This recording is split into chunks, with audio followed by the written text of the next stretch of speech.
కాంగ్రెస్ ప్రభుత్వం 200 కోట్ల రూపాయలతో యంగ్ ఇండియా తెలంగాణ రెసిడెన్షియల్ స్కూల్ను దుబ్బాక నియోజకవర్గానికి మంజూరు చేయడం ఎంతో హర్షించదగ్గ విషయమని దుబ్బాక వ్యవసాయ market committee chairman Kongari Ravi, Congress party జిల్లా అధికార ప్రతినిధి మచ్చ శ్రీనివాస్ అన్నారు.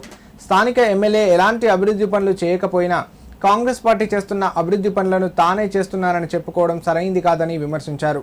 రానున్న రోజుల్లో మరిన్ని సంక్షేమ పథకాలు, అభివృద్ధి కార్యక్రమాలు నిర్వహించి దుబ్బాక నియోజకవర్గం అభివృద్ధికి అన్ని రకాలుగా కాంగ్రెస్ పార్టీ కృషి చేస్తుందన్నారు. సిద్దిపేట జిల్లా దుబ్బాకలోని స్థానిక బస్టాండ్ వద్ద ముఖ్యమంత్రి రేవంత్ రెడ్డి, జిల్లా ఇన్ఛార్జ్ మంత్రి వివేక్ వెంకటస్వామి, కాంగ్రెస్ పార్టీ నియోజకవర్గ ఇన్ఛార్జ్ చెరుకు శ్రీనివాసరెడ్డి చిత్రపటాలకు కాంగ్రెస్ పట్టణ అధ్యక్షులు రామచంద్రారెడ్డి ఆధ్వర్యంలో చిత్రపటాలకు పాలాభిషేకం నిర్వహించారు. ఈ సందర్భంగా వారు మాట్లాడుతూ 200 కోట్ల రూపాయలతో young India Telangana residential school Dubbaka నియోజకవర్గానికి మంజూరు కావడం ఎంతో సంతోషంగా ఉందన్నారు. దీన్ని మంజూరు చేసిన ముఖ్యమంత్రి రేవంత్ రెడ్డికి, జిల్లా ఇన్ఛార్జ్ మంత్రి వివేక్ వెంకటస్వామికి, అదేవిధంగా ఇందుకోసం కృషి చేసిన నియోజకవర్గ ఇన్ఛార్జ్ చెరుకు శ్రీనివాసరెడ్డికి తాము ఎల్లప్పుడూ రుణపడి ఉంటామన్నారు. అలాగే దుబ్బాక నియోజకవర్గంలో కాంగ్రెస్ పార్టీ అధికారంలో లేనప్పటికీ అన్ని రంగాల్లో నియోజకవర్గ అభివృద్ధికి చెరుకు శ్రీనివాసరెడ్డి సహాయ సహకారాలతో కృషి చేస్తున్నామని వివరించారు. ఈ కార్యక్రమంలో కాంగ్రెస్ పార్టీ జిల్లా ఉపాధ్యక్షులు అనంతుల శ్రీనివాస్, కౌన్సిలర్ తునికి సురేష్, సరస్వతి నరేందర్, ఏఎంసీ డైరెక్టర్లు మట్ట కిషన్ రెడ్డి, ఆకుల భరత్, కాంగ్రెస్ పార్టీ నాయకులు పాల్గొన్నారు. కాంగ్రెస్ ప్రభుత్వం దుబ్బాక నియోజకవర్గానికి యంగ్ ఇండియా రెసిడెన్షియల్ స్కూలు 200 కోట్ల రూపాయలతోటి నిర్మించుకోవడానికి పాలనాపరమైనటువంటి అనుమతులు ఇవ్వడం జరిగింది.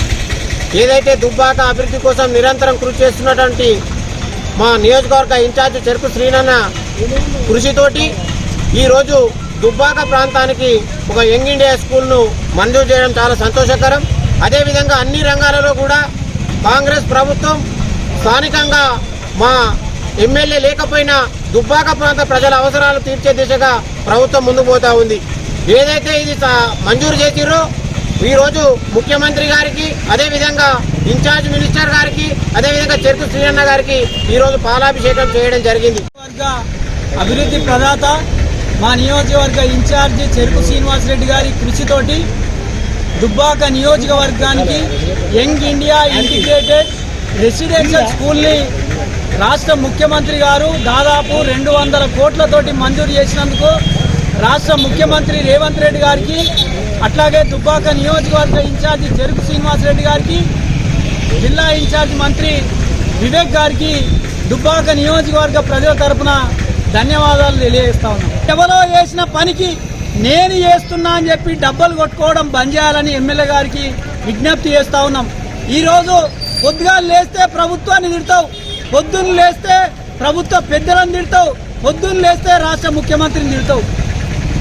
మరి ఈరోజు దుబ్బాక నియోజకవర్గం అభివృద్ధి కోసం నిత్యం కృషి చేస్తున్నటువంటి చెరుకు శ్రీనివాసరెడ్డి గారు వారి ఆధ్వర్యంలో దుబ్బాక నియోజకవర్గంలో ఏదన్నా ప్రభుత్వ కార్యక్రమం ఏర్పాటు చేస్తే ఆ కార్యక్రమంలోని కార్యకర్తలను రెచ్చగొట్టి లొల్లి వేసి దుబ్బాక వెనుకబాటుతనానికి కారకుడు నువ్వు కాదా అని చెప్పి అడుగుతారు.